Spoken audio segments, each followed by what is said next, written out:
While I'm an advocate for making sure you're on camera for at least some of your videos, there are times when you will want to add voiceovers to your videos and you want those voiceovers to sound great. So today I am going to share the 8 hacks that you can use to get the best sound for your voiceover recordings. Hey, I'm Demelza and I'm here to help course creators leverage video to boost the quality and credibility of their content and brand in order to become the recognized expert. So let's go ahead and jump into these 8 hacks to improve your voiceover sound quality. Now the first thing is to make sure that you have an external microphone because your onboard mic just isn't going to cut it. So I wouldn't recommend using your computer mic, your camera mic or your phone mic, but instead getting a studio microphone that you can plug directly into your computer via USB because that is going to get you the best results.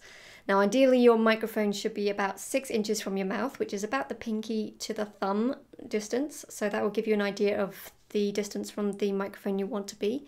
And another thing you might want to think about is if you are very close to the microphone is to have a pop filter, which is like a mesh screen between you and the microphone in order to reduce the plosive sounds like the P's and the D's and things like that. Another really important thing is to make sure that you are in a quiet environment. So make sure that you sit down, listen to everything that's around you and remove all unnecessary noises.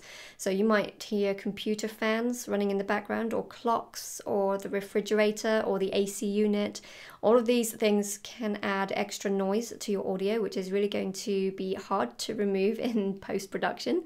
So try and make your environment as quiet as possible when you are recording, and that's really going to help you to get good quality audio. Now along those lines, you also want to dampen the room, and by that I mean you want to reduce the hard surfaces, because if there's a lot of hard surfaces you're going to get more echo and that's going to reduce the quality.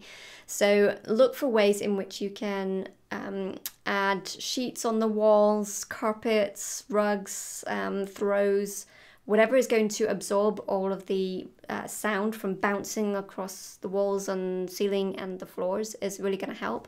Now if you live in the States or anywhere where you've got these walk-in closets, then that's a great place to record if you're just recording audio, because the clothes can actually absorb a lot of that echo sound so that you don't get any of that echo at all. Another thing I would recommend is to check your audio levels before you record, because you don't want to record a whole lot of audio and then find that it is peaking and causing distortion. So I would recommend aiming to keep the levels at about -10 dB, -12, -10 dB, in order to get the best quality sound. And when it comes to actually recording your audio, I would recommend having a script or an outline that you can use in order to keep on point without rambling too much. And if you do this, I would also recommend using screen rather than paper, because paper is going to cause unwanted sound.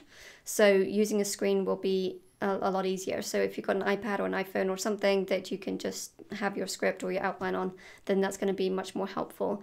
And when it comes to scripts or outlines, if you're going to use a full written script, I would recommend writing it in the way that you would talk, and the best way to know that is to actually speak it out and adjust it so that it has all of your different mannerisms as part of the script, so that you can go ahead and sound natural when you're reading it rather than robotic.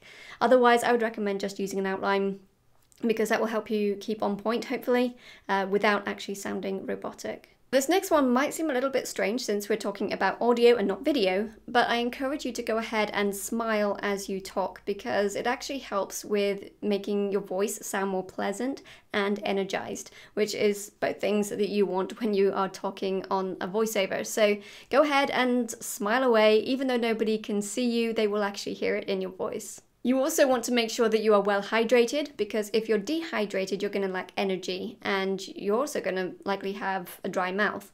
So I would encourage you to take some water before you actually record, and then have it to hand during your recording, so that if you feel like your mouth is drying out, then go ahead and take a pause, take some water, and then continue with your recording. That way your voice is going to sound the best quality on an ongoing basis. And number 8 is to keep recording. So don't keep starting and stopping, because it's going to make it sound very disjointed.